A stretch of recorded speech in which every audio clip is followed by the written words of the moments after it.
الرحيم وبه نستعين وهو خير المعين وصلى الله على سيدنا محمد وآله الطاهرين.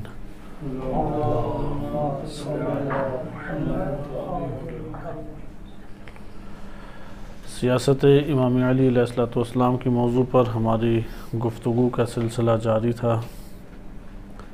آپ کی خدمت میں امیر المومنین علیہ السلام کے سیاسی موقف اور سیاسی عملی اقدامات نہج البلاغہ کے زمرے میں بیان کیے جا رہے تھے کہ جناب مالک اشتر رضی اللہ عنہ کو جو مکتوب امیر المومنین علیہ السلام نے لکھا جو کہ عہد نامے کے نام سے معروف ہے، اس کا ایک حصہ آپ کے سامنے گزشتہ دروس میں بیان کیا جا چکا تھا. ہم نے گزشتہ درس میں نہج البلاغہ خطبہ نمبر مکتوب نمبر 53 بنتا ہے یہ، یا بعض نسخوں کے مطابق مکتوب نمبر 51 یہ بنتا ہے. اس میں امام علی علیہ السلام فرماتے ہیں وَعْلَمْ أَنَّ الرَّعِيَّةَ طَبَقَاتٌ کہ عوام کے طبقات ہوتے ہیں.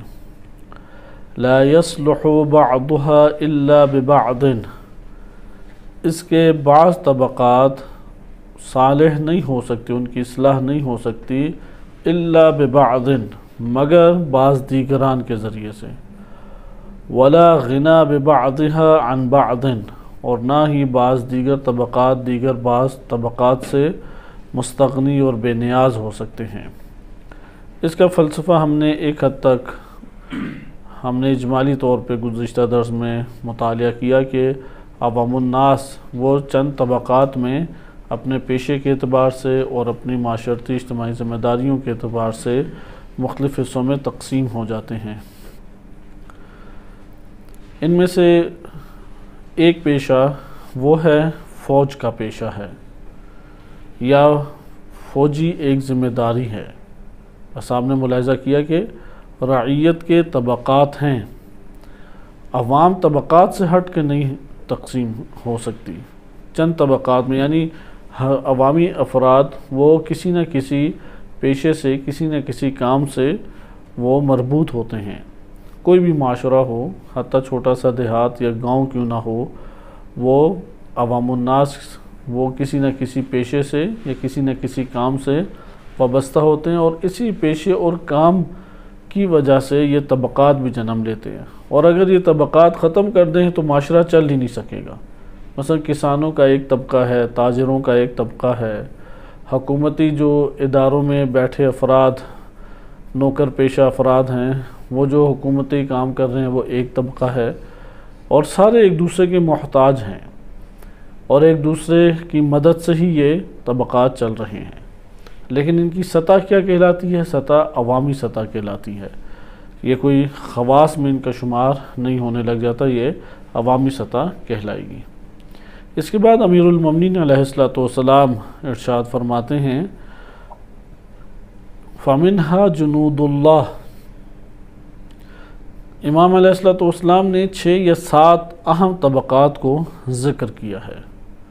اب جب عوامی طبقات بیان کرنے کی باری آئی ہے تو امام علیہ السلام نے تقریباً 7 طبقات ذکر کیے ہیں. یعنی امام علیہ السلام کے دور میں جو معاشرہ تھا، عوام الناس تھے، وہ 7 طبقات میں، یعنی یہ جو جامع تقسیم ہے. ایک تو بہت چھوٹی چھوٹی ریز جزیات میں جا کے آپ تقسیم کرتے ہیں، نہیں، یہ وہ تقسیم ہے کہ جو جامع طور پہ ہے. امام علیہ السلام نے 7 طبقات عوام الناس کے قرار دیے ہیں. پہلا طبقہ اس میں بنتا ہے فوج کا طبقہ، جو اللہ کی راہ میں آنے والے فوجی ہیں. فجنود اللہ اللہ کے لشکر یا اللہ کی فوج. دوسرا طبقہ ہے وَمِنْهَا كُتَّابُ الْعَامَّةِ وَالْخَاصَّةِ جو عمومی اور خصوصی تحریروں کا اہتمام کرتے ہیں.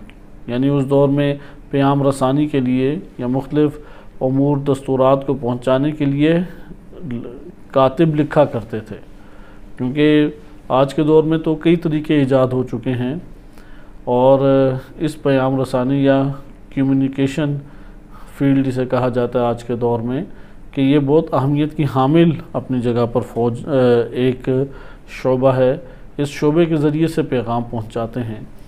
امام علی علیہ السلام کے دور میں بھی یہی طریقہ کار تھے، لیکن اس دور میں وسائل کی کمی کی وجہ سے سارا انحصار کس کے اوپر آ جاتا تھا؟ وہ جو کاتب تحریر لکھتا ہے۔ اگر کاتب امانت دار نہ ہو اور اپنی جانب سے کچھ لکھ دے تو جس کو پہنچے گا وہ اسی کے مطابق عمل کرے گا، لہذا بہت امانت داری چاہیے ہوتی تھی اس کاتب کے لیے کہ اس فیلڈ کے لیے۔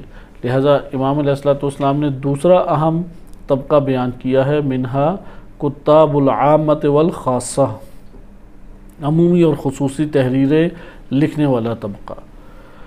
تیسرا طبقہ ہمارے پاس آ جاتا ہے ومنہا قضاۃ العدل، عدل کے ساتھ قضاوت کرنے والے، جس کو آپ اپنی آج کی زبان میں عدالتوں کا نظام کہتے ہیں، جس میں ججز بیٹھے ہوتے ہیں اور یہ مختلف رینک کے اور مختلف سطح کے جو جج حضرات ہیں وہ ان کا فیصلہ کرنا، انہیں عربی زبان میں قاضی یا قضات کہا جاتا ہے۔ لہذا ومنہا قضاۃ العدل، عدل کی قضاوت کرنے والے یعنی عدل و انصاف کرنے والے قاضی، عدل و انصاف برپا کرنے والے قاضی یا جج حضرات۔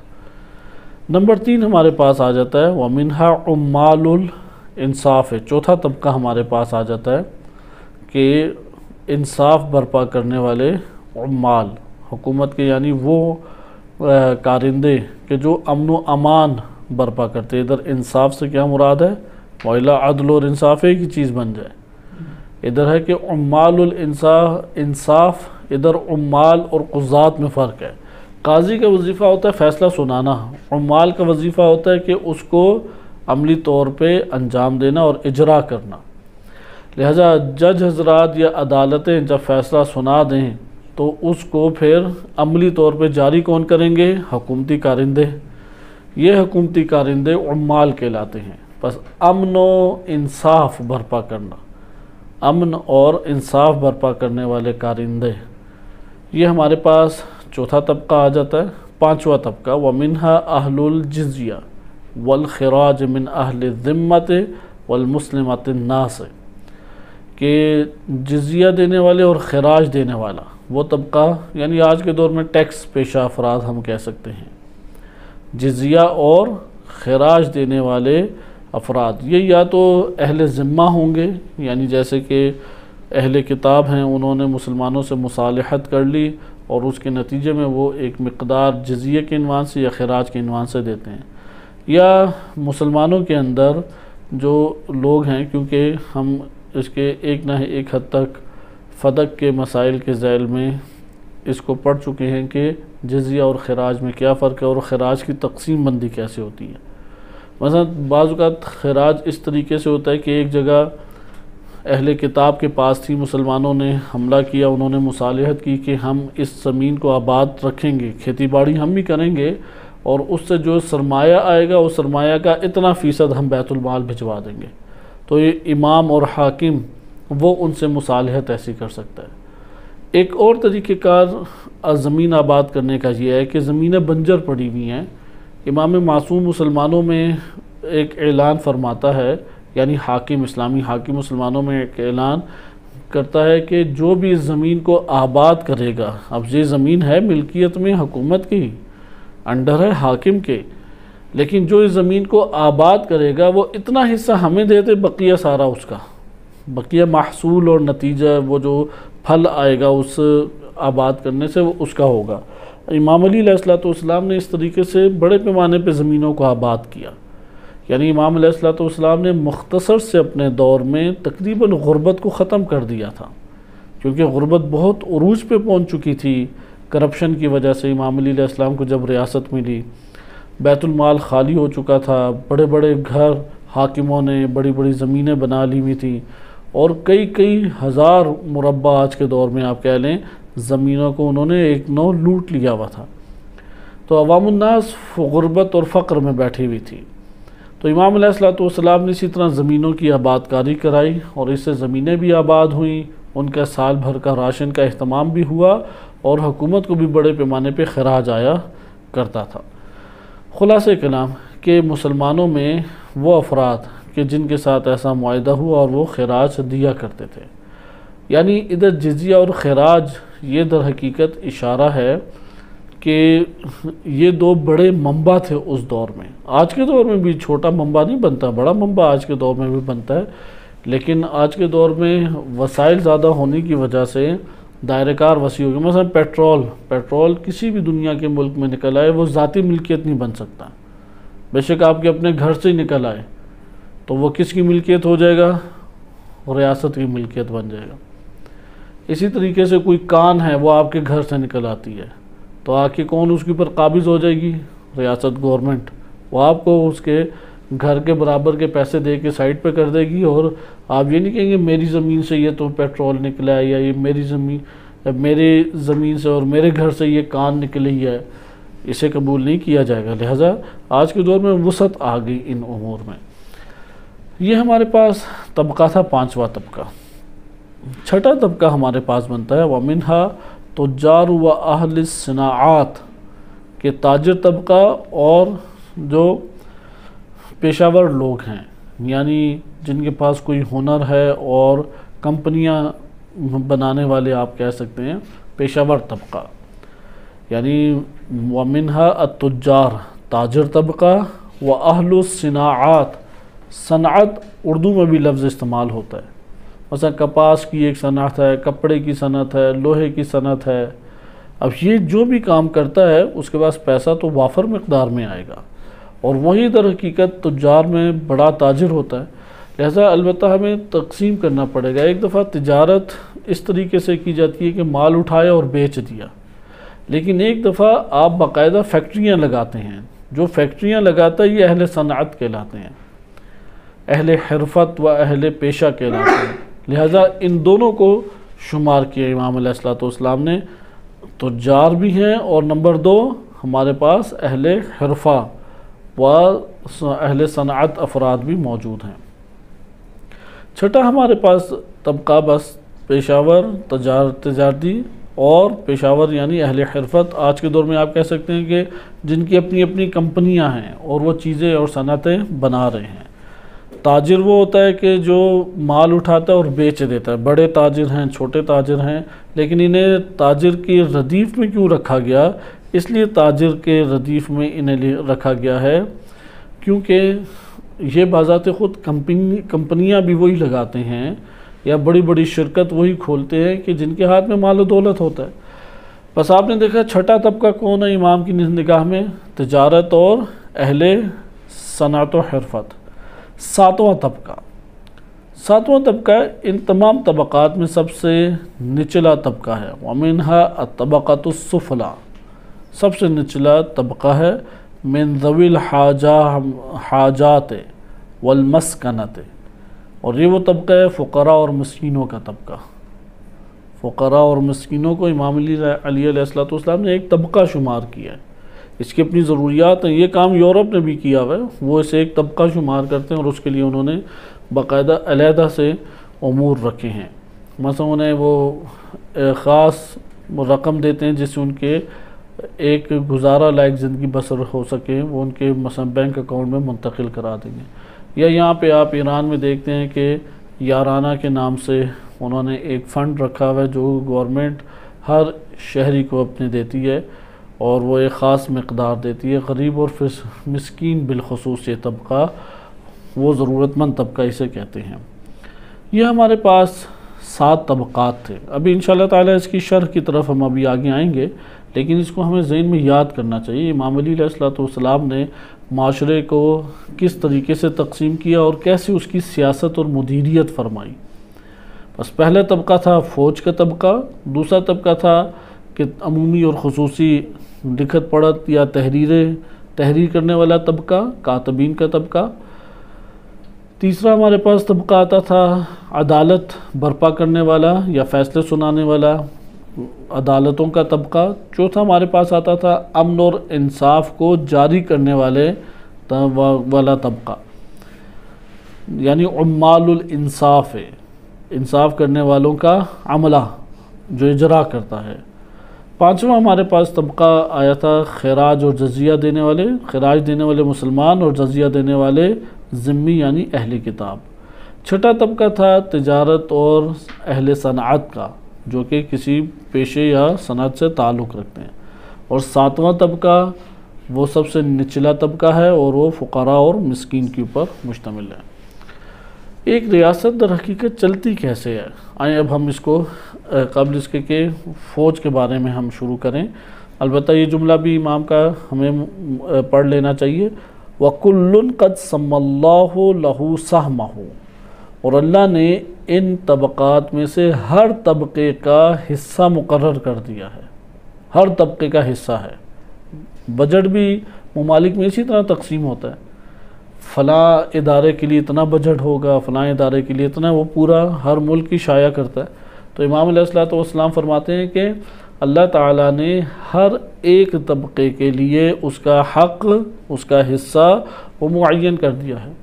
وَوَضَعَ عَلَى حَدِّهِ وَفَرِيضَتِهِ فَرِيضَةً فِي كِتَابِهِ وَسُنَّةِ نَبِيِّهِ صلی اللہ علیہ وآلہ عہدًا مِّنْهُ عِندَنَا مَحْفُوظًا، اور پھر فرماتے ہیں امام علیہ السلام، اور اللہ نے اپنی کتاب یا سنت نبی صلی اللہ علیہ وآلہ وسلم میں اس حصے کی حد بندی بھی کرتی ہے۔ جو حصہ ان طبقات کو پہنچنا ہے اس کی کیا ہے؟ حد بندی اور تعیین بھی کرتی ہے۔ اور وہ مکمل دستور اور عہد و پیمان ہمارے پاس ہیں۔ امام فرماتے ہیں کہ ہمیں ضرورت نہیں ہے کسی اور سے لیں، ہمارے پاس کتنا ہر طبقے میں جانا چاہیے اور کتنا اس کا حصہ اور حق بنتا ہے، وہ اللہ تعالیٰ نے یا تو قرآن میں بیان کیا یا سنت رسول میں بیان ہوا ہے، اور ان دو میں جب بیان ہو چکا ہے تو وہ ہمارے پاس بھی موجود ہے اور محفوظ ہے، اور ہم اس سے استفادہ کر کے ریاست کو چلائیں گے۔ پھر ذکر کرتے ہیں کہ ان میں فَالْجُنُودُ بِإِذْنِ اللَّهِ ہے، یہ جو اللہ کے فوجی ہیں، لشکر ہے، اس کو انشاءاللہ تعالی ہم بعد میں دیکھتے ہیں اس جملے کو، لیکن اس سے پہلے ہم آج کے دور کے مطابق سیاسیات اور معاشرے کے اندر عمرانیات کے اصولوں کے تحت ایک جائزہ لے لیں۔ ایک معاشرہ بلا شک و شبہ طبقات میں تو تقسیم ہے، لیکن یہ سارے کے سارے کیا کہلاتے ہیں؟ عامۃ الناس، عوام الناس۔ ریاست بنانے کے پیش نظر اصل کیا چیز ہوتی ہے؟ اگر آپ دین اسلام کے اہداف کو چھوڑ کے عام سطح پہ لوگوں کے یا دیگر ممالک میں جو مذاہب موجود ہیں ان کے ہاں ایک ریاست کو آباد کرنے سے مقصود یہ ہوتا ہے کہ انسانی ضروریات وہ پوری ہوں اور انسان جن چیزوں کا محتاج ہے ان کو حاصل کریں۔ لہذا ضروریات زندگی کو ریاست کے اندر حکومت وہ مہیا کرتی ہے۔ مثلا انسان کی ضرورت کیا ہے؟ لباس ہے، خوراک ہے، میڈیکل ہے، سیر و تفریح کے مواقع ہیں، یا اسی طریقے سے اور اس کے لیے جو انجوائمنٹ کے لیے چیزیں ہیں، یہ ساری ضروریات ہیں، یہ گورنمنٹ انہیں پرووائڈ کر کے دے گی، مہیا کر کے دے گی۔ اس لیے پوری دنیا میں یہ حکومت کی ذمہ داری ہوتی ہے کہ وہ سوسائٹی کسی کے گھر بنانے کے لیے محلے کو آ کے اوکے کریں اور اس کے پورا کا پورا اس کے یعنی حکومت کے پاس سے وہ گزرے اور حکومت اس کی اجازت دے تو وہاں پہ کوئی سوسائٹی بن سکے۔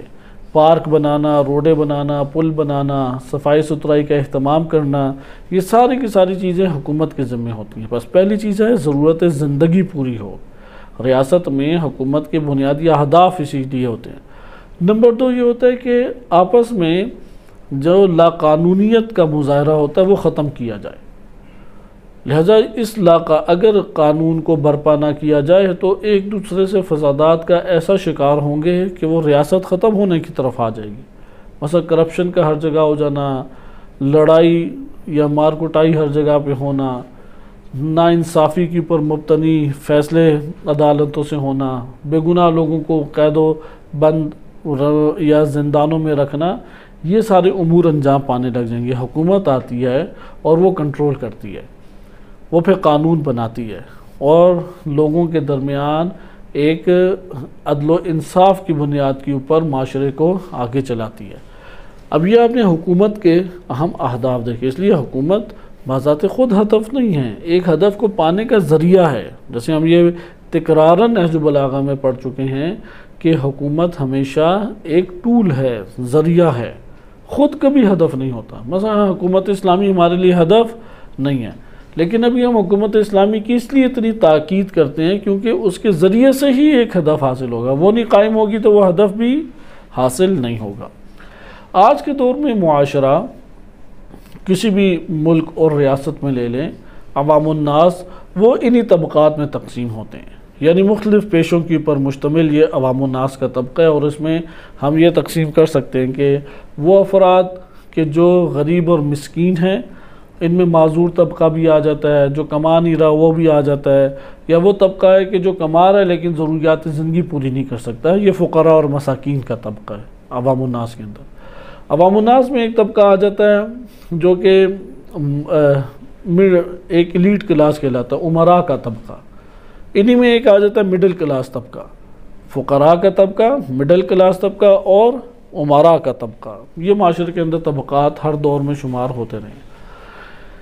اب یہ تینوں کی تینوں طبقات مختلف کاموں سے وابستہ ہیں ایک معاشرے کے اندر۔ اب کاموں کی نوعیتیں بہت زیادہ آ گئی ہیں، لیکن بڑی بڑی تقسیم آج بھی معاشرے کے اندر کر سکتے ہیں۔ مثلا گورنمنٹ ملازم ایک ہو گیا، نمبر 2 جاب پیشہ افراد 2 ہو گئے، نمبر 3 تاجر طبقہ 3 ہمارے پاس ہو گیا، لیبر طبقہ، یہ وہ آج کے دور کے نام ہیں جو ہم بار بار خبرناموں میں سیاستدانوں سے اور ملک جو اسکیمیں کھولتی ہے اس کے ضمن میں سنتے رہتے ہیں۔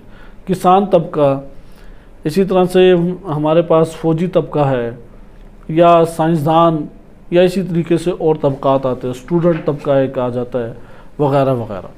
معاشرہ طبقات میں مشتمل ہے، یہ ہم نے دیکھا۔ ہر مذہب اور ہر تفکر اس بات کا قائل ہے کہ عوام الناس وہ طبقات میں تقسیم ہوتے ہیں، اور یہ طبقات کس جہت سے بن رہے ہیں؟ یہ طبقات کام کی جہت سے بن رہے ہیں کہ جس کام میں وہ مشغول ہیں۔ یہ بہت اہم چیز ہے کہ یہ طبقات کس اساس اور بنیاد پہ بیان کیے گئے ہیں۔ مثلا اگر آپ تھوڑا سا ان کلمات پہ جو آپ کے سامنے بولے گئے ہیں اگر آپ غور کریں اور دقت کریں تو آپ کے سامنے آشکار ہوگا کہ یہ طبقات جو امیر المومنین علیہ السلام بیان کر رہے ہیں، یہ سارے کے سارے طبقات کس اساس کے اوپر ہیں؟ یا کاموں کی اساس کے اوپر ہیں، یا اسی طریقے سے حالات زندگی کے اعتبار سے بنیاد ہے۔ جیسے فقیر اور مسکین، اب یہ کوئی کام نہیں ہے، لیکن انسان کی حالات زندگی میں اس کی ضروریات کے پیش نظر ایک طبقہ بن جاتا ہے۔ لہذا یہ تقسیم ہمارے پاس جب آ گئی، سوال اس معاشرے کے اندر، ایک معاشرے کے اندر یہ جو مختلف طبقات معاشروں کے اندر موجود ہیں، ان طبقات کو کیسے چلایا جائے گا، کیسے ہینڈل کیا جائے گا، کیسے نظم و ضبط ان میں برقرار کیا جائے گا۔ مثلا آپ اگر ایک گھر بناتے ہیں، ایک خانوادہ آباد کرتے ہیں، اب خانوادہ جب آپ نے آباد کرنا ہے تو کیا آپ وہاں پہ جمعیت تو لے آئے؟ مثال کے طور پہ آپ کے ازدواجی زندگی شروع ہوئی، بچے ہو گئے، والدین بھی آپ کے ساتھ رہ رہے ہیں، کوئی بہن بھائیوں میں سے کوئی آپ کے ساتھ آ جاتا ہے، آپ کے پاس ایک عدد موجود ہے افراد کا۔ آپ گھر کے اندر ان کو ادارہ کریں گے، مینج کریں گے، لیکن جب آپ مینج کریں گے تو ہر ایک کی خصوصیت کو پیش نظر رکھ کے آپ مینج کریں گے، انہیں ادارہ کریں گے، مدیریت کریں گے، یا اس کو ہم کہتے ہیں حاکمیت کو انجام دینا۔ بالفاظ دیگر اگر معاشرے کے اندر حکومت ادارہ نہ صحیح طرح سے کرے، حاکمیت کو صحیح طرح سے نظم کو برپا نہ کرے، یہ سب عوامی طبقے ایک دوسرے سے متاثر ہو کے ضعیف ہوتے جائیں گے اور ریاست آہستہ آہستہ ختم ہو جائے گی، رہنے کے قابل نہیں بنے گی۔ لہذا ان طبقات کو چلاتا کون ہے؟ ہمیشہ حکومت چلاتی ہے، لیکن حکومت کیسے چلاتی ہے یہ مہم ہے۔ بس عوام الناس، آج پاکستان کی مثال لیں، پاکستان کے عوام وہ طبقات میں تقسیم ہیں، متعدد طبقات میں تقسیم ہیں۔ یہ طبقات ہمارے پاس جو آ رہے ہیں، یہ طبقات کس طرح سے بنے ہیں؟ یا تو اپنے حالات زندگی کے اعتبار سے بنے ہیں، یا کاموں کے اعتبار سے بنے ہیں، کسی اور اعتبار سے بھی آپ طبقات کو لا سکتے ہیں، لیکن یہ طبقات کے اعتبار سے آپ جب عوام کو دیکھیں گے تب بھی اسے چلا سکتے ہیں۔ نمبر 2، ایک عوامی حلقے، یہ عوامی حلقات یا عوامی طبقات، اس کو کنٹرول کیسے کیا جاتا ہے؟ ان کے اندر ان کی ضروریات کو کیسے پورا کیا جائے گا؟ اصلاح کیسے کی جائے گی؟ ہمارے پاس طریقہ کار کیا ہے؟ حکومت۔ حکومت کس طریقے سے کرے گی؟ حکومت اداروں کو بنا کے کرے گی، لہٰذا اداروں کے اوپر آ کے حاکم اور حکومت وہ فائز ہوتے ہیں، اور حاکم اور حکومت مسلط ہو کے اداروں کے ذریعے سے ان تمام طبقات کو منظم کرتے ہیں۔ لہٰذا یہ طبقات، ان کے اوپر پھر ادارہ بنا دیا جاتا ہے۔ مثلا ایگریکلچر ڈپارٹمنٹ، اب ایگریکلچر ڈپارٹمنٹ کسانوں کو اور فصلوں کو، ان تمام چیزوں کو دیکھے گا۔ یہ ڈپارٹمنٹ کیوں بنا دیا گیا؟ کیونکہ عوام میں ایک طبقہ اس کے اعتبار سے موجود ہے۔ اسی طرح ایجوکیشن ڈپارٹمنٹ، کیوں ایجوکیشن؟ کیونکہ بعض ایسے افراد ہیں پورے ملک میں یا ریاست میں کہ جو حصول علم کے لیے کوشاں ہیں، حصول علم کر رہے ہیں۔ مثلا مدارس ہو سکتے ہیں، اسکول ہیں، کالجز ہیں، یونیورسٹیز ہیں، ٹیکنیکل کالجز ہیں، یا اسی طریقے سے مختلف چھوٹے چھوٹے کورسز، ہنرمندی کے کورسز کراتے ہیں۔ یہ سارے کے سارے کس کے ماتحت آ جائیں گے؟ ایجوکیشن کے۔ آپ ملاحظہ کریں کہ اس تقسیم کو بڑی دقت سے مطالعہ کریں، تاکہ ہم ایک ملک کے اندر جب سیاسی تجزیہ تحلیل کرتے ہیں تو ہم جان سکیں کہ گڑبڑ کہاں پہ ہے۔ اگر ہم اس ترتیب کو نہیں جانتے جو آپ کے سامنے میں عرض کر رہا ہوں، تو آپ کو گڑبڑ نہیں پتہ لگے گی۔ مثلا اگر آپ نے اسٹوڈنٹس کو منظم کرنا ہے پاکستان کے اندر، تو آپ اسٹوڈنٹس کو کیسے منظم کریں گے؟ بالآخر آپ کو گفتگو کرنا پڑ جائے گی ایجوکیشن ڈپارٹمنٹ کے بارے میں۔ وہاں پہ آپ یہ کم سے کم گفتگو نہیں کریں گے کہ ایجوکیشن ڈپارٹمنٹ نہیں ہونا چاہیے، وہ تو ضروری ہے۔ اگر وہ نہیں ہوگا تو پھر کیسے ہزاروں لاکھوں کروڑوں سٹوڈنٹس کو آپ منظم کریں گے، یا ان کے مسائل حل کریں گے، یا اس کو ایک جہت دیں گے اور آگے بڑھائیں گے؟ یہ ڈپارٹمنٹ ہونا چاہیے۔ اس لیے ڈپارٹمنٹ کے خلاف کا کوئی بھی نہیں بولتا۔ آپ پھر دیکھیں گے اس ڈپارٹمنٹ میں مسئلہ کہاں پہ آ رہا ہے جس کی وجہ سے یہ ساری کی ساری مشکلات ایجاد ہو رہی ہیں، آپ ڈائریکٹ اس کے اوپر پھر بولیں گے۔ ممکن ہے کہ وہ اس ڈپارٹمنٹ پہ بیٹھا حاکم ہو، ممکن ہے کہ اس ڈپارٹمنٹ کے اندر جو کرپشن چل رہی ہے وہ سبب ہو، ممکن ہے کہ بعض ایسے قوانین کا اجرا کر دیا گیا ہو کہ جو متناسب نہیں تھے اس ڈپارٹمنٹ کے اعتبار سے۔ لہذا بہرحال آپ نے عوام الناس کو، یعنی یہ ترتیب آپ نے مد نظر رکھنی ہے۔ ریاست ہے، عوام ہے، عوام طبقات میں تقسیم ہوتی ہے۔ ان طبقات کو کنٹرول کس سے کیا جاتا ہے؟ ادارے سے، ڈپارٹمنٹ سے۔ یہ ڈپارٹمنٹ آیا حکومت کہلاتے ہیں؟ نہیں، ڈپارٹمنٹ حکومت نہیں کہلاتے۔ ڈپارٹمنٹ کے اوپر حکومت کی جاتی ہے۔ ڈپارٹمنٹ عوام کو چلانے کا ایک وسیلہ ہے، ذریعہ ہے، ایک ٹول ہے۔ لہذا ڈپارٹمنٹ بنانا ضروری ہے۔ مثلا بھی ہمارے پاس 1000 افراد ہو جاتے ہیں، ہم 1000 افراد کو کیسے مینیج کریں؟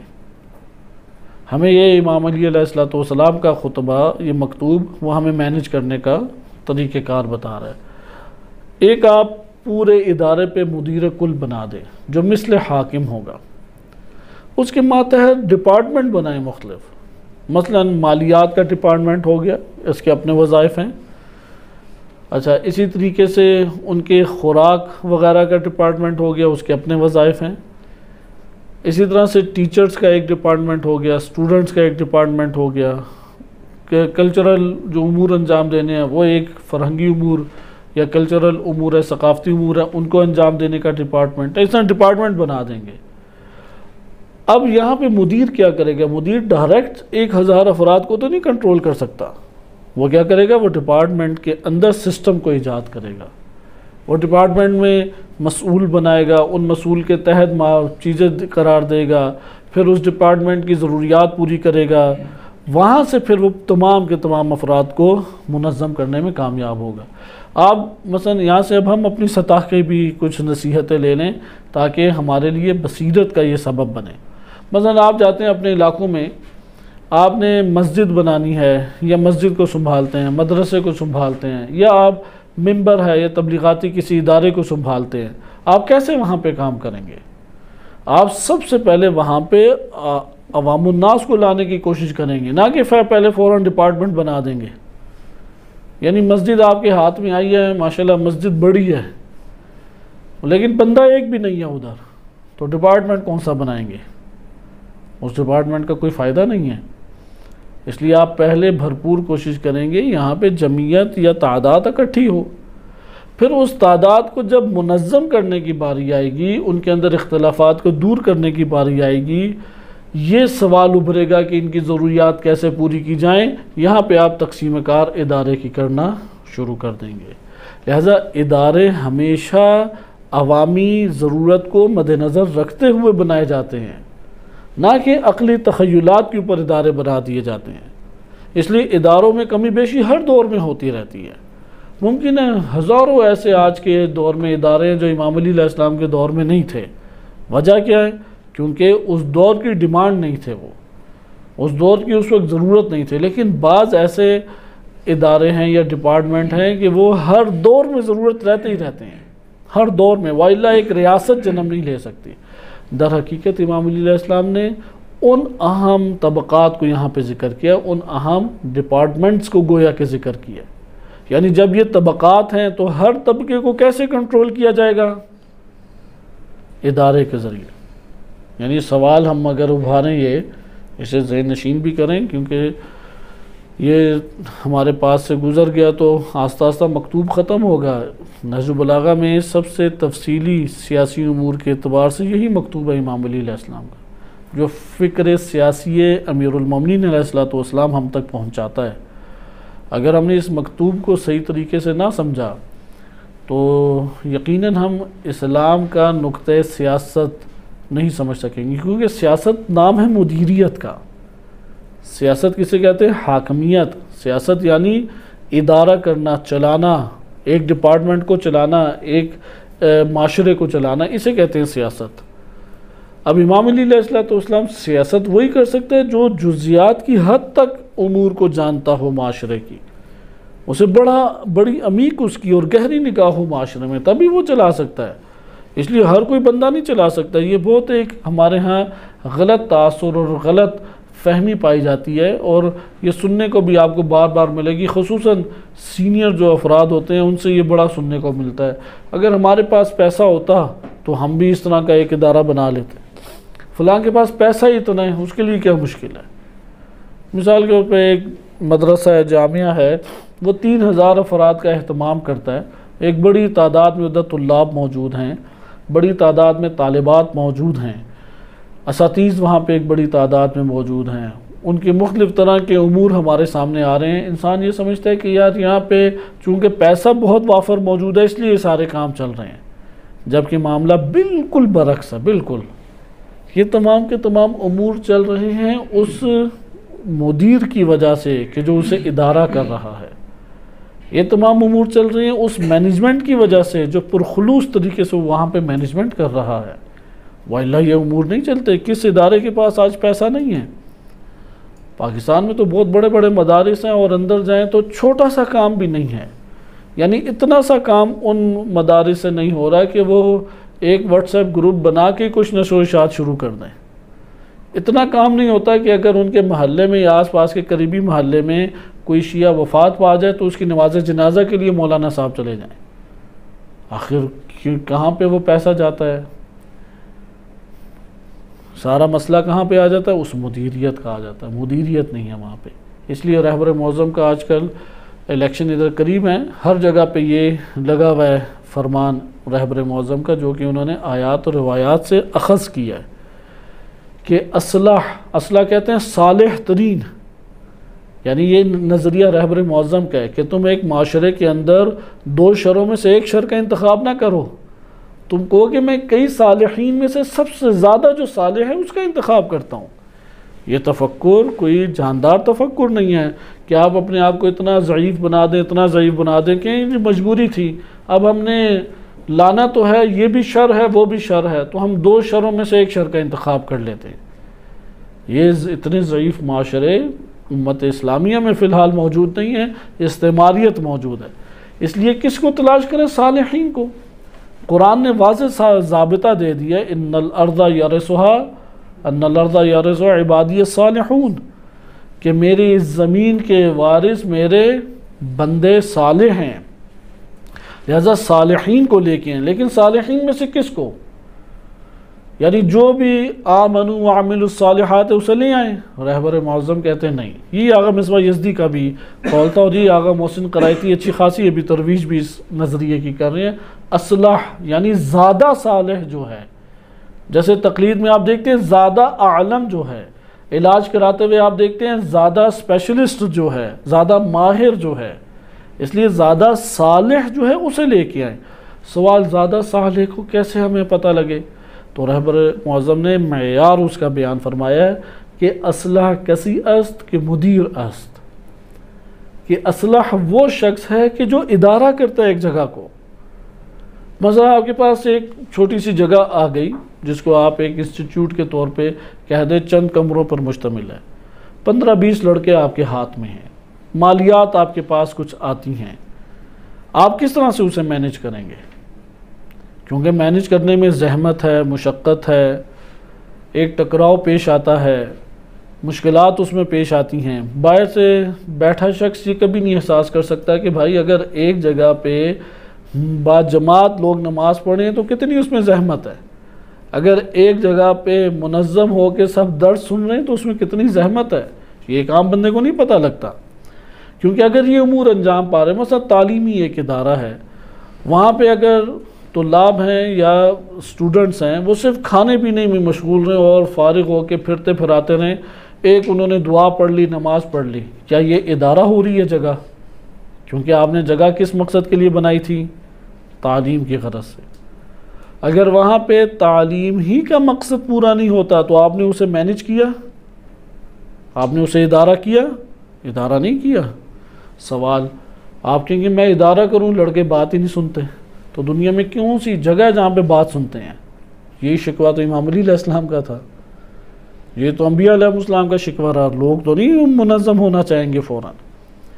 وہاں پہ آپ کو ایک نو قوت حاصل کر کے وہاں پہ ادارہ کرنا پڑے گا بالآخر۔ مثلا قانون بنائیں گے، کیونکہ آپ آرڈر کے ذریعے تو نہیں ادارہ کر سکتے، مینج ایک جگہ، حتیٰ ایک چھوٹا سا گھرانہ فیملی آرڈر کے ذریعے نہیں ہوتی۔ فیملی کبھی بھی آرڈر کے ذریعے سے آپ کے بیوی بچے آپ کے حکم کی بنیاد کے اوپر آپ کے ہاتھوں منظم نہیں ہوں گے۔ آپ یہ کام کر کے دیکھ لیں، انہیں پھر بالغ ہونے دیں، بڑا ہونے دیں، وہ ایسا بھاگیں گے جس کو کوئی حد نہیں۔ لہذا آپ اگر اپنے خاندان میں، اپنے فیملی میں بھی اگر آپ مینج کرتے ہیں تو وہاں پہ ایک قانون کو وجود دیں گے، نمبر 2 ایک روش کو وجود دیں گے۔ آپ بالآخر بچوں کے سامنے استدلال رکھیں گے کہ دیکھو میں نے یہ کام اس لیے کیا کہ یہ وجہ تھی اور میں اس وجہ سے تمہیں روک رہا ہوں۔ اگر آپ کہیں گے نا میں نے کہا بس تم رک جاؤ، تو وہ پھر اسی انتظار میں رہے گا کہ پھر میں بڑا ہو جاؤں تو بتاتا ہوں کہ کس طرح سے پھر میں حکم آگے چلاؤں۔ لہذا یہ فرعونیت یا ڈکٹیٹرشپ ہے کہ آپ کہیں چونکہ میں نے کہا ہے اس لیے تم کرو۔ عموماً اسلوب ہوتا ہے والدین کا، لیکن یہ اسلوب غلط ہے، چونکہ میں کہہ رہا ہوں بس یہ کرو۔ نہیں، وہاں پہ قانون کو لائیں، وہاں پہ ایک روش کو لے کے آئیں، وہاں پہ کبھی نرمی کبھی سختی کے اسلوب کے لے کے آئیں کہ بھی آ رہی ہے، بحث ہماری آ رہی ہے کہ امام علی علیہ السلام نے مالک اشتر کو بہترین انداز میں بتایا کہ کس طرح سے تم نے بیہیو کرنا ہے، کس طرح سے رویہ اختیار کرنا ہے، کس طریقے سے تم نے اس جگہ کو چلانا ہے۔ لیکن اس سے پہلے یہ والا مرحلہ آپ کے سامنے حل ہونا چاہیے کہ ایک جگہ پہ جب آپ جائیں تو مینج کرنے کے لیے ڈپارٹمنٹ بنا دیں، اس ڈپارٹمنٹ کے اوپر ایک مسئول یا ہیڈ کو رکھ دیں۔ حتیٰ اگر ایک چھوٹا سا ادارہ ہے، مثلا ہم نے البر کے عنوان سے ایک ادارہ بنایا، کوشش ہے کہ ہم اس سے دینی نشر و اشاعت کریں۔ اب مقصد ہمارا ہے نشر و اشاعت، دینی تبلیغی تعلیمی نشر و اشاعت۔ یہاں پہ ہم نے مدرسہ مثلا نہیں بنایا، مدرسہ ہمارے پیش نظر نہیں تھا، ہمارے پیش نظر کیا تھا؟ نشر و اشاعت۔ اب اگر ہم اس ہدف کو مد نظر رکھیں اور ہمارے پاس وسائل کچھ موجود ہیں اس کو مد نظر رکھیں، تو یہاں پہ مدیر کا وظیفہ ہے کہ ہدف کو دیکھ کے وسائل کے تقسیم بندی کا وہ اہتمام کرے۔ اگر وہ اس کا اہتمام نہ کرے اور کئی کام انجام پا رہے ہوں، مثال دے کچن بہترین چل رہا ہے، افراد آ کے بہترین طور پہ کھانا کھا رہے ہیں، لوگ آتے ہیں مل کے چلے جاتے ہیں، لیکن دینی نشر و اشاعت نہیں ہو رہی، یا مثال کے طور پہ بڑی اچھی بلڈنگ بھی بن رہی ہے، بڑی اراضی اور زمینیں بھی خرید لی ہیں، بڑے لوگوں کی جیبوں میں پیسہ بھی پہنچا رہے ہیں، لیکن دینی نشر و اشاعت نہیں ہو رہی۔ یہ اس نے ادارہ کیا جگہ کو؟ جگہ اس نے ادارہ نہیں کی، کیونکہ اس کا جو ہدف تھا اس کے مطابق اسے مینج کرنا چاہیے تھا۔ وہ مینج کس طرح سے کریں کہ جو وسائل اس کے پاس ہیں اس سے پہلی چیز جو جنم لے وہ نشر و اشاعت ہے۔ مثلا میڈیا کے اوپر نشر و اشاعت کرے، کوئی پرنٹنگ کے ذریعے سے نشر و اشاعت کرے، کوئی درس و تدریس کے ذریعے سے نشر و اشاعت کرے، اگر نشر و اشاعت بھرپور طریقے سے ہو رہی ہے، اس کا یہ مطلب ہے یہ جگہ ادارہ ہو رہی ہے۔ اگر نشر و اشاعت نہیں ہو رہی تو اس کا یہ مطلب ہے کہ یہ جگہ ادارہ نہیں ہو رہی، بے شک کہیں وہ نیکی انجام دے رہا ہو، کیونکہ وہ مقصد اپنے آپ کا پورا نہیں کر رہا۔ اسی طرح تعلیمی ادارے ہیں، اگر تعلیمی اداروں میں تعلیم ہی نہیں وجود میں آ رہی اور وہاں پہ اسٹوڈنٹ نہیں بن رہا تو اس کا یہ مطلب ہے کہ یہ ادارہ ہو رہی ہے، جگہ ادارہ نہیں ہو رہی، وہ جگہ مینج نہیں ہو رہے وہ۔ بس آپ نے ملاحظہ کیا کہ یہ ڈپارٹمنٹ کی ذمہ داری ہوتی ہے، مثلا ایجوکیشن ڈپارٹمنٹ ہے، اس کی ذمہ داری ایجوکیشن ہے۔ اگر ایجوکیشن ہی کی اصلاح ہمارے ملک میں برپا نہیں ہوگی اور وہ اس کے ذریعے سے مثلا پیسہ کمانے کی ایک تجارت کا سلسلہ شروع ہو گیا، اور یہ بڑا ایک قوموں کے اندر نا زوال جب آتا ہے تو اسی طریقے سے آہستہ آہستہ آتا ہے۔ یہ پاکستان میں بھی آفات ہیں، الحمدللہ ابھی ایران میں ایجوکیشن ڈپارٹمنٹ میں یہ نہیں ہے، لیکن آہستہ آہستہ آ رہی ہیں، یعنی نیچے شروع ہو چکی ہیں۔ وہ کیا آفات ہیں کہ پورے ادارے کی یہ ذمہ داری تھی کہ ایجوکیشن اس ریاست کے رہنے والوں تک پہنچائے۔ ایک ایج وہ مقرر کرتے ہیں، اس کی پھر خصوصیات مقرر کرتے ہیں، بچوں کی تقسیم کرتے ہیں، بچوں کی صلاحیتوں کو مد نظر رکھا جاتا ہے۔ ایجوکیشن پورا ڈپارٹمنٹ ہے۔ اب ہوا کیا کہ بچہ اسکول جاتا ہے، اسکول میں اگر ماحول بنائے تو زحمت ہے یا نہیں؟ یہ یاد رکھیں، ادارہ کرنے میں خون جگر ایک کرنا پڑتا ہے، تب جا کے ایک جگہ ادارہ ہوتی ہے، وَإِلَّا ادارہ نہیں ہوتی۔ پیسے سے کبھی بھی ادارہ نہیں ہوتی، آپ جتنے کھانے کھلا دیں ادارہ نہیں ہوتی، لوگوں کو گاڑیاں گھر خرید دیں، ایک جگہ مینج نہیں ہوتی۔ مینج تب ہوتی ہے کہ جب آپ اپنی راتوں کی نیند خراب کریں، جب آپ اپنی تمام کے تمام لذات کو برباد کریں، تب جا کے ایک جگہ ایک ادارہ ہوتی ہے۔ اسی طرح سے ہمارے اوپر بیٹھے ہوئے حکمران طبقہ ہے۔ اب حکمران کون ہوتا ہے؟ جو ادارے کے اوپر حاکم ہے وہ حکمران شمار ہوگا۔ ادھر آپ نے ایک فرق ضرور کرنا جو ہمارے ملک میں فرق نہیں کیا جاتا، اور اعتراضات اور بیجا بحث مباحثے کی ایک جنگ شروع ہو جاتی ہے۔ کیا ادارے میں جو عملہ ہے یا لیبر طبقہ ہے یا نوکری پیشہ طبقہ ہے اور اس ادارے کا جو ہیڈ ہے، یہ دونوں برابر شمار ہوں گے یا برابر شمار نہیں ہوں گے؟ اس لیے حاکم ان میں سے کون ہے؟ آیا ادارے میں کام کرنے والا حاکم شمار ہوتا ہے؟ حاکم نہیں ہوتا۔ حاکم ان میں کون ہے؟ جو اس کا ہیڈ ہے اوپر، جو سب سے بڑا اوپر ہیڈ بیٹھا ہوا ہے، وہ اصل میں حاکم ہے۔ بقیہ تو اس کی ایک عملہ ہے اس کے نیچے، وہ تو اس کے دستور کے مطابق عمل کرے گا، اس کے پاس تو کچھ ہے نہیں۔ قوانین اس ہیڈ نے جاری کرنے ہیں، تنخواہیں اس ہیڈ نے جاری کرنے ہیں، کے تمام امور منصوبہ جات پلان وہ اس ہیڈ نے کرنے ہیں۔ تو اصل تو اوپر ہیڈ بیٹھا ہوا ہے، ہیڈ کی ذمہ داری سے وہ ادارہ کرے، اور ہیڈ جس دن ادارہ کرنے لگ جائے وہ نہ دوپہر کو سوئے گا نہ صحیح رات کو سو پائے گا۔ ہیڈ اگر صحیح ادارہ کرنے لگ جائے اس کی کوئی پراپرٹی نہیں بنے گی، اسے ایک فقیرانہ زندگی بسر کرنے لگ جائے گی۔ اتنے مسائل اندر ہی اندر ہوتے ہیں۔ اب آپ دیکھیں پاکستان میں آفات کیسے آئیں۔ پاکستان میں اداروں کی حد تک ہمارا معاشرہ بنا ہوا ہے، ادارے سب جگہ پہ بنے ہوئے ہیں۔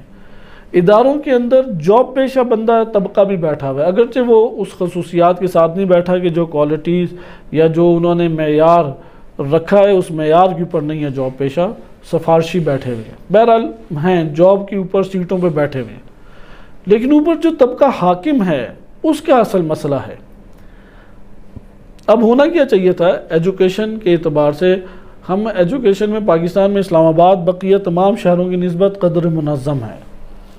ادھر فیڈرل بورڈ موجود ہے اور اس نے سکول بنائے ہوئے ہیں، پرائمری سکول ہیں، سیکنڈری سکول ہیں، اور پھر کالجز ہیں۔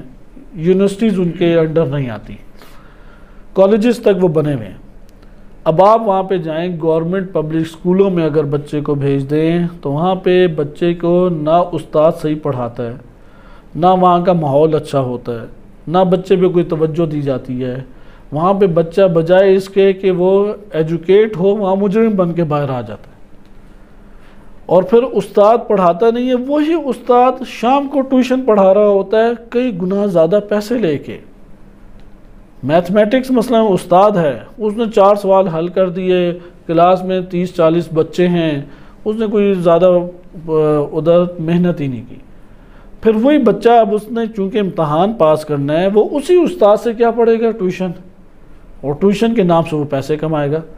یہاں پہ ایجوکیشن کس چیز کا سبب بن گئی؟ اوپر چونکہ مدیریت صحیح نہیں تھی، ایجوکیشن بزنس بن گئی. پاکستان میں اس وقت بڑے بزنس اور تجارتوں میں ایک تجارت کیا ہے؟ ایجوکیشن ہے. اس قدر بڑی تجارت ہے کہ بعض اس طرح سے ہمیں بھی پیشکش ہوتی ہے، مثلا میراث کے آپ چند احکام بیان کریں. مثلا میں یہ صرف اس لیے بات بیان کر رہا ہوں تاکہ ہمیں پتہ لگے کہ ایجوکیشن میں کتنا بڑا بزنس موجود ہے اور لوگوں کی ذہنیت بنی ہوئی ہے. 4 لیکچر انہوں نے ہم سے لینے ہیں آدھے گھنٹے کے، 4 لیکچر فقہی احکام کے اوپر آدھے گھنٹے کے. اس کے بدلے میں انہوں نے کیا دینا ہے؟ 50,000 روپے. 20,000 روپے اس کی جیب میں جائیں گے کہ جو واسطہ اس میں بنا ہے، اور 30,000 روپے اس کی جیب میں جائیں گے کہ جس نے پڑھایا ہے. یہ ایک بزنس ہے. جبکہ آپ آئیں ایجوکیشن کی طرف، وہاں پہ اس نے اس کی فارمیلٹی بس پوری کی، جب پوری کر دی تو ختم بات. اور یہ اس طرح سے ہوا بھی ہے ہمارے ساتھ سامنے. لیکن ایسے پیسے کا ہم کریں کیا؟ اس لیے اس فیلڈ میں گئی نہیں. اس پیسے کا کوئی نتیجہ اور فائدہ نہیں ہے. یونیورسٹیز میں پروفیسر اسی طرح سے پڑھا رہے ہیں. وہ جائے گا پروفیسر، اس نے 4 یا 2 لیکچر دینے ہیں.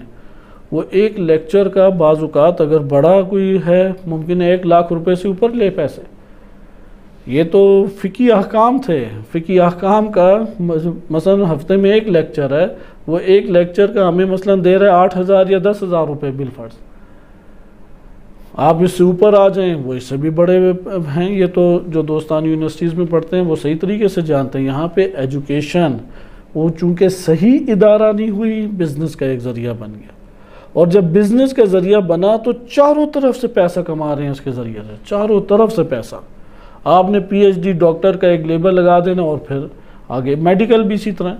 میڈیکل کا شعبہ وہ اس لیے بنا تھا تاکہ صحت کے افزا جو ہے، صحت کے تمام موارد وہ پیش کیے جائیں، سہولت دی جائے اور بیماروں کا علاج کیا جائے. اب یہ ایک اہم طبقہ ہے یا نہیں؟ میڈیکل بہت اہم طبقہ ہے. ڈسپینسریز گاؤں میں بنی ہوتی ہیں، ہسپتال ہیں، کلینکس ہیں.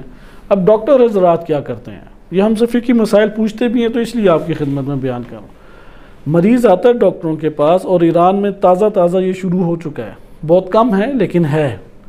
پاکستان میں تو آگ لگی ہوئی ہے اس حوالے سے کہ آپ کیونکہ جب سرکاری ہسپتال میں جائیں گے وہی سرجن بیٹھا ہے، کیونکہ ایران میں شرط ہے وائلہ وہ پرائیویٹ کلینک کھول نہیں سکتا. اسے خدمت حتماً قبل الظہر خدمت انجام دینی ہے کسی نہ کسی ہسپتال، گورنمنٹ کے ہسپتال میں یا گورنمنٹ سے وابستہ جو دیگر ہیں سیمی پرائیویٹ ہوتے ہیں ہسپتال. وائلہ وہ اپنا کلینک نہیں کھول سکتا. کلینک ہے بعد از ظہر یا شام کو. پاکستان میں بھی ممکن ہے کچھ ایسا قانون ہو. اب ہوتا یہ ہے کہ یہ سوال باقاعدہ پوچھیں انڈیا سے، پاکستان سے کئی افراد نے کہ ہم مثلا میں ایک ڈاکٹر کے ماتحت ہوں. اب ڈاکٹر کے پاس آتے ہیں، اپوائنٹمنٹس لیتے ہیں، تو وہاں پہ ڈاکٹر نے مجھے کئی اشارے بتائے ہوئے ہیں کہ وہاں پہ تم نے ان سے بات کرنی ہے کہ اگر آپ بھرپور طریقے سے چاہتے ہیں تو ڈاکٹر صاحب کے پاس ٹائم کم ہوتا ہے، شام کو ان کے کلینک آئیں. وہ یہ نہیں کہے گا کہ پیسے دیں، شام کو کلینک آئے. جب وہ کلینک آئے گا تو اس نے پہلی میز بنائی ہوئی کہے گا ادھر 2,000 روپے جمع کرا دیں. یہ 2,000 صرف مشاورت کے ہیں، یہ بھی مشاورت کرنی ہے تو 2,000 روپے ہیں، بقیہ تو بعد کی بات ہے. اور پھر ایسے کیسز بہت زیادہ ہیں، یعنی یہ جو ہارٹس کے شعبے سے تعلق رکھتے ہیں انہوں نے سوال جواب کیے کہ ایک مریض آیا ہے، اس کے مثلا وال ابھی بند نہیں ہوئے، قریب ہیں بند ہونے کے. اگر وہ ہر روز آدھا گھنٹہ جاگنگ کرے تو اس کے وال آہستہ آہستہ کھل جائیں گے اور بعض خوراک کو منظم کرے. لیکن ڈاکٹر لکھ کے دیتا ہے کہ اسے سٹنٹ ڈلوائے جائیں یا اس کا آپریشن کر دیں، کیونکہ ایک آپریشن کے لاکھوں روپے ہوتے ہیں. بڑا ہسپتال ہے تو آپریشن کے 22 لاکھ یا 30 لاکھ روپے بن جاتے ہیں. چھوٹا ہسپتال ہے 2.5-3 لاکھ روپے. سٹنٹ ڈلوائیں گے اس کے 3-4 لاکھ روپے. اور اگر ڈاکٹر یہ کہہ دے کہ آپ واک کریں، جاگنگ کریں اور اپنی خوراک قابو کریں، دوائیاں بھی نہیں بکیں گی. اس کو کوئی پیسہ بھی نہیں ملے گا، اس کے کلینک کے پاس بار بار اس کے پاس آئیں گے بھی نہیں، تمام کے تمام مسائل جو ہیں وہ پھر ڈاکٹر غریب اور فقیر ہو جائے گا۔ لہٰذا وہ کیا کرتا ہے، وہ کہتا ہے اس کا آپریشن ہے جی، فوراً آپریشن لکھتے ہیں۔ آپریشن کرنے میں انہیں پتہ ہے کہ زندہ تو بندے نے رہنا ہے، اور پیسے لاکھوں کماتے ہیں اس میں۔ تو وہ یہ کہتا ہے کہ ہمیں پھر اس طرح سے بھی ہے میڈیکل میں کہ کمپنی والے آتے ہیں اور وہ ڈاکٹر سے ڈیل کرتے ہیں کہ اگر آپ ہماری دوائی مریضوں کو بتائیں گے تو ہم آپ کو پر منتھ مثلا 40,000 روپے دیں گے، یا 1,00,000 روپے پر منتھ دیں گے، یا اتنے فیصد آپ کا۔ تو ڈاکٹر ڈیل کر لیتا ہے۔ اب وہ سوال ہم سے اس طرح سے اس نے سوال پوچھنے والے نے کیا، انڈیا کے یہ تھے مومنین، کہ آیا ایک ہی مریض ہے بیچارے کی حالت درمیانی ہے، پتہ مالدار نہیں ہے، اب ڈاکٹر نے مجھے کہا ہے کہ جب بھی یہ تمہارے پاس آئے تو تم نے دوائی یہ والی دینی ہے، اور وہ دوائی ہے مہنگی، مثلا وہ دوائی آ رہی ہے 500 روپے کی، اور اسی خصوصیت کی دوائی موجود ہے وہ 200 روپے میں۔ اب میں اسے 200 روپے والی دے دوں گا تو یہ کاروبار ڈاکٹر کا خراب ہو جائے گا اور ممکن ہے جاب سے نکال دیں مجھے، تو میرا کیا وظیفہ بنتا ہے؟ تو آپ نے ملاحظہ کیا کہ میڈیکل میں کس طرح سے اندر خیانت آتی ہے، اور سب کی اساس اور بنیاد مال۔ یہ میڈیکل کا شعبہ کیوں بنایا گیا تھا کہ ایک بڑا طبقہ ہے، فقراء، مسکین، معذور، ایسا پیشہ جو مریض ہیں، اس کے اوپر ڈپارٹمنٹ بنا دیا جو کہ صحت کا کام کرے، جو کہ علاج کا کام کرے۔ اس کا اگر حاکم درست نہیں ہوگا تو وہ کیا مال کمانے کا ذریعہ بن جائے گا، اس کے علاوہ کچھ بھی نہیں۔ اسی طرح سے آپ دیگر ڈپارٹمنٹ کی طرف سے ایگریکلچر ڈپارٹمنٹ بھی اسی طرح خیانتیں در خیانتیں اس میں بھری ہوئی ہیں، فصلوں کے اعتبار سے، دوائیوں کے اعتبار سے، سپرے کے اعتبار سے، سپرے کروانا ہی کروانا ہے۔ وہ بیچارہ کسان جائے گا، کسان چونکہ پاکستان کا تو بالکل ہی وہ نہیں ہوتا پڑھا لکھا، اسے جدید چیزیں نہیں پتہ ہوتی، وہ کہہ دیتے ہیں تم نے اگر اپنی فصل بچانی ہے تو فلاں سپرے کراؤ، وہ پھر پیسے ادھر ادھر سے لے دے کے سپرے کراتا ہے، جبکہ اسے ممکن ہے سپرے کی ضرورت ہی نہیں تھی۔ اسی طرح جدید مشینریز ہیں کہ اس وقت پوری دنیا میں ایگریکلچر کو تیز کرنے کے لیے گورنمنٹ ہے کہ جو سستے داموں، کم قیمت کے اوپر بھاری مشینری کسانوں کو فراہم کرتی ہے، اور پاکستان میں آج بھی بیل کے ذریعے سے وہ ہل چلا رہے ہیں، یا وہ ایک ٹریکٹر ہے کہ جو چلے تو پورے گاؤں کو جگا دیتا ہے، وہ چلتا ہے، اس کے علاوہ کوئی ان کے پاس ذریعہ نہیں ہے، جبکہ آپ بقیہ دنیا میں دیکھیں گے کتنا ترقی کر چکے ہیں ایگریکلچر پہ۔ خلاصہ کلام کہ یہ امام علی علیہ السلام کا اس طرف ان کو توجہ دلانا تھا کہ دیکھو طبقات ہیں معاشرے کے اندر، ان طبقات کے اوپر آہستہ آہستہ ڈپارٹمنٹ بنیں گے، ان ڈپارٹمنٹ کے اوپر حاکم بیٹھے گا، اور اس حاکم کے اوپر اے مالک تم حاکم ہو۔ مالک اشتر ان تمام حکام کے اوپر حاکم ہے، مالک اشتر حکمرانوں کے ذریعے سے ان سب کو قابو کرے گا۔ لہذا یہ ہمارے پاس ایک تقسیم آتی ہے۔ آئیں اب ہم فوج کی طرف۔ حفاظت ایک ضروری چیز ہے، ریاست کے اندر حفاظت کا عنصر۔ اگر سیکیورٹی نہ ہو، اگر مجرمین کو قابو نہ کیا جائے، اندرونی ہوں یا بیرونی ہوں، تو اس کا نتیجہ کیا نکلے گا؟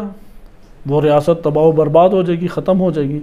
امام علی علیہ السلام نے تمام طبقات میں پہلا طبقہ جس کو سب سے بالاتر ترتیب میں رکھا وہ یہی فوج کا طبقہ ہے، یعنی فوج کا ڈپارٹمنٹ ہے۔ ادھر طبقات سے کیا مراد ہم ایک لے سکتے ہیں؟ عوام کے اندر ضرورت کے مطابق ڈپارٹمنٹ کا وجود، تاجروں کو ڈیل کرنے والا، مالیات کا اہتمام، یعنی جزیہ اور خراج سے کیا مراد ہے آج کے دور میں؟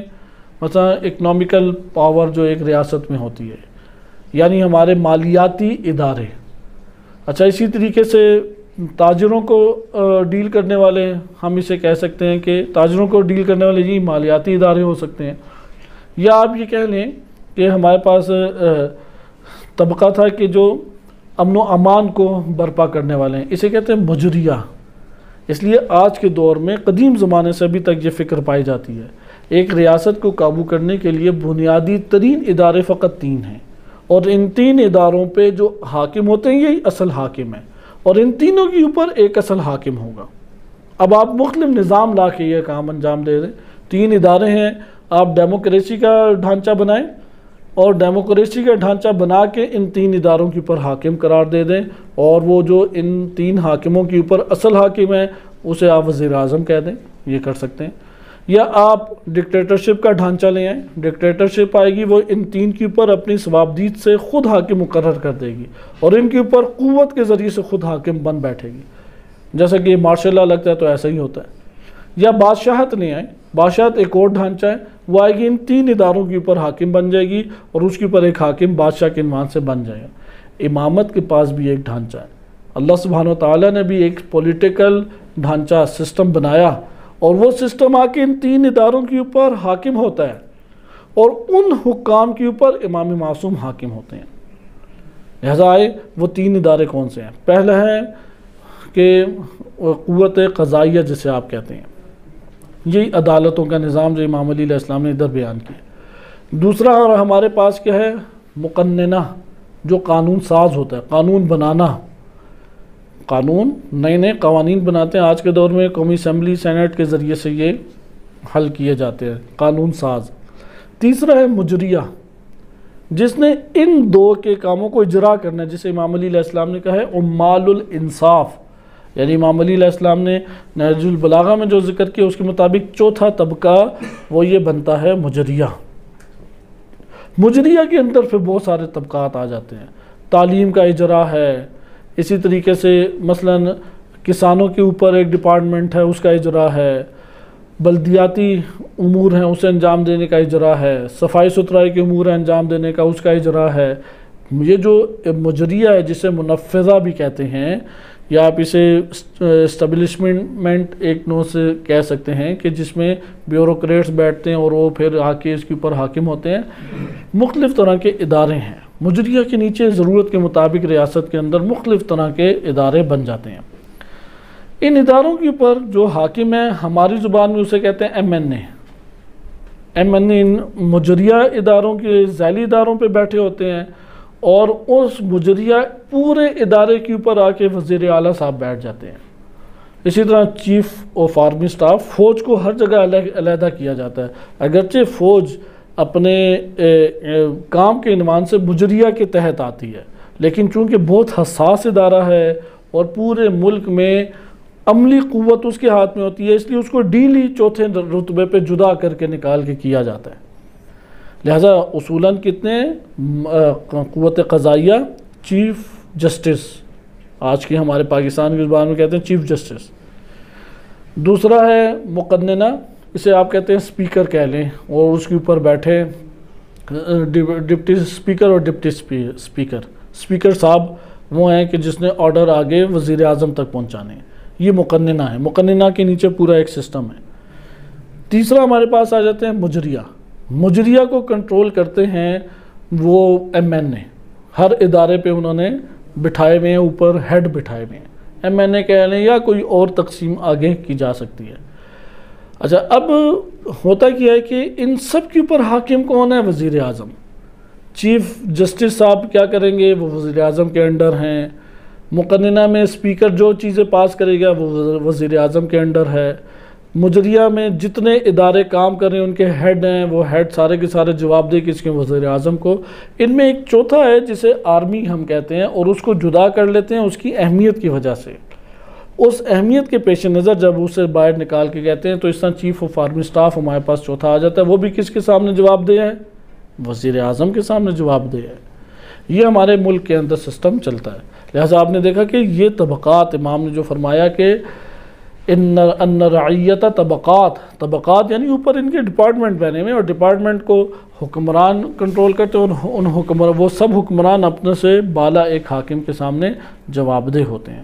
اس کے بعد امام علی علیہ السلام آگے ارشاد فرماتے ہیں کہ فوج کو انہوں نے پہلے شروع کیا، اور فوج کا جو حاکم ہے وہ اس کا رئیس و سردار کہلائے گا۔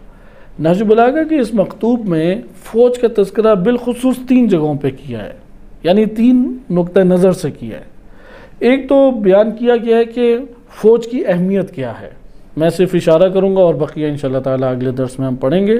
فوج کی اہمیت، یعنی اس مکتوب میں تھوڑے سے فاصلے کے ساتھ یہ سارے تذکرے موجود ہیں۔ نمبر 1، فوج کی اہمیت کیا ہے، کیوں امام علی علیہ السلام نے سب ڈپارٹمنٹ اور سب طبقات میں اس کو بالاتر قرار دیا؟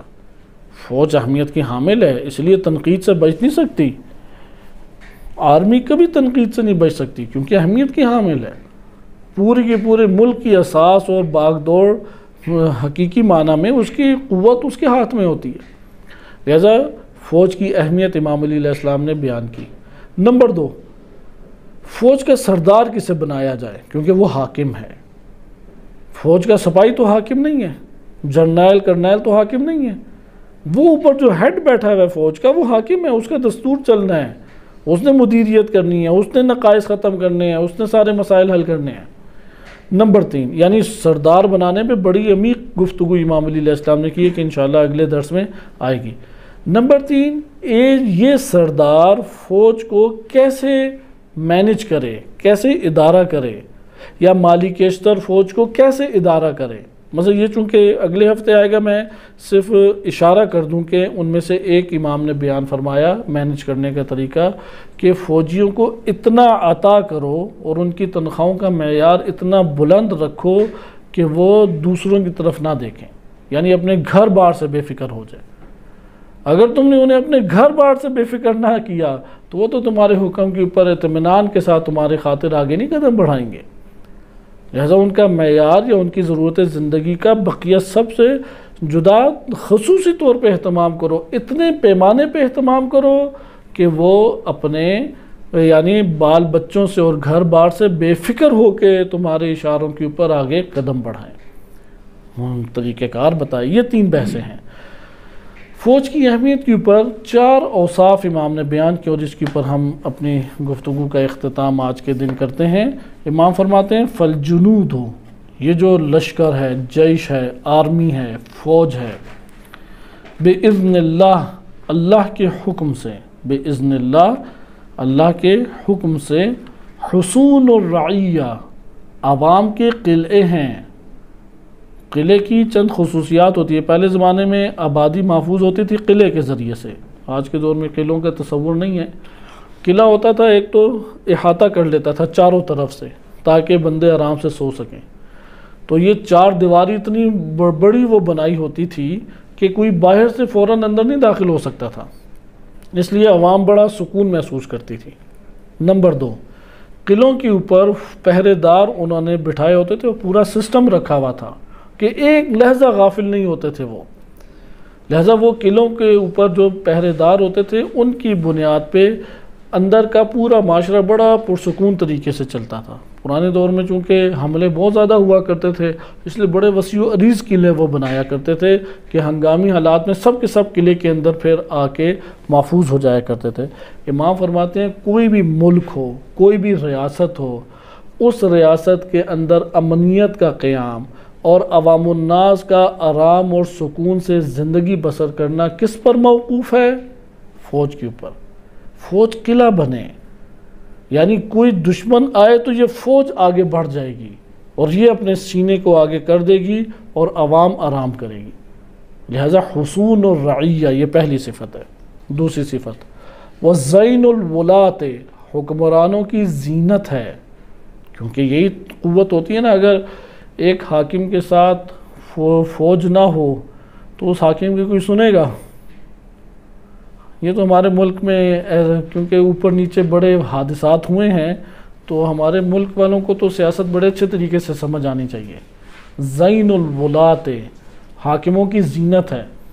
یہ جو جھگڑا ہوا تھا مشرف اور نواز شریف کا، کیونکہ وزیر اعظم کے ماتحت ہیں یہ سارے ادارے قانونی طور پہ، تو مشرف کا انتخاب بھی نواز شریف نے کیا، سادہ سا انہیں اسے لگا جرنیل کرنیل کہ اس کے حکم پہ وہ آگے قدم بڑھائے گا، مشرف کو پکڑ کے لے آیا۔ اب جب مشرف کو لے کے آیا اور وہ چیف جسٹس بن گیا، چیف آف آرمی سٹاف بن گیا، اب آپس میں جھگڑے شروع۔ نواز شریف کتنی دفعہ بن چکا ہے حاکم، اور اس کے ساتھ ممالک در ممالک ہیں، مثلا سعودیہ تو فوراً سٹینڈ لے لیتا ہے اور کھڑا ہو جاتا ہے، اور پھر اندر ہی اندر اس کا عوامی حلقے میں بڑا ایک طاقت اور قوت نواز شریف کی پائی جاتی ہے، ہم جانتے ہیں یہ چیز مال و دولت کے اعتبار سے۔ لیکن جب ان دونوں کی آپس میں لڑائی شروع ہوئی اور اس نے جب آرڈر جاری کیے کہ مشرف کو اڑا دیا جائے، اور مشرف کا جہاز نہیں اڑایا اور وہ اتر گیا تو مشرف نے کیا حال کیا اس کا؟ یہاں سے آپ نے دیکھا کہ جب فوج حاکم سے سائڈ پہ ہو جائے تو حاکم جو ہے وہ ذلیل و خوار ہو جاتا ہے اس ریاست میں، اس لیے زین الولاد کہا گیا ہے۔ امام علی علیہ السلام نے فرمایا کہ زینت ہوتی ہے نا، شان و شوکت، حاکموں کی شان و شوکت کب دکھائی دے گی؟ جب اس کے ساتھ یہی لشکر ہوں، مثلا رہبر معظم ہے، ان کی کب شان و شوکت دکھائی دیتی ہے؟ اگر یہی آج سپاہ اور فوج نہ ہو ایران کی تو کوئی شان و شوکت دکھائی دے گی آپ کو؟ سید حسن نصر اللہ کی شان و شوکت دیکھیں، وہ حزب اللہ کے جوان ہیں، لہٰذا ایک ریاست کے اندر حاکموں کی شان و شوکت کا باعث کون بنتے ہیں؟ یہ فوج۔ نمبر 3 وعز الدین، دین کی عزت ہیں۔ نمبر 4 وسبل الامن، امن برپا کرنے کے تمام راستے کون ہیں؟ یہی فوج ہے۔ یہ 4 امام علیہ السلام نے فوج کو اعزاز دیے ہیں۔ کاش یہ 4 باتیں ہماری فوج کے کسی جگہ پہ بڑے کر کے لکھی ہوں، کیونکہ فوج کی ایک تعریف ہے یہ حصون الرعیہ، عوام الناس کے یہ قلعے ہیں، زین الولات، حاکموں کی یہ زینت ہیں، حاکموں کی یہ خوبصورتی ہیں، عز الدین، دین کی یہ عزت ہیں، سبل الامن، امن کے یہ راستے ہیں، امن ان کے ذریعے سے برپا ہوتا ہے، ان فوجی جوانوں کے ذریعے سے امن کا قیام ایک ریاست کے اندر وہ وجود میں آتا ہے۔ انشاءاللہ تعالی ان 4 کی ہم اجمالی طور پہ بعض تفصیلات اگلے درس میں ملاحظہ کریں گے۔ صلی اللہ علی سیدنا محمد وآلہ الطاہرین۔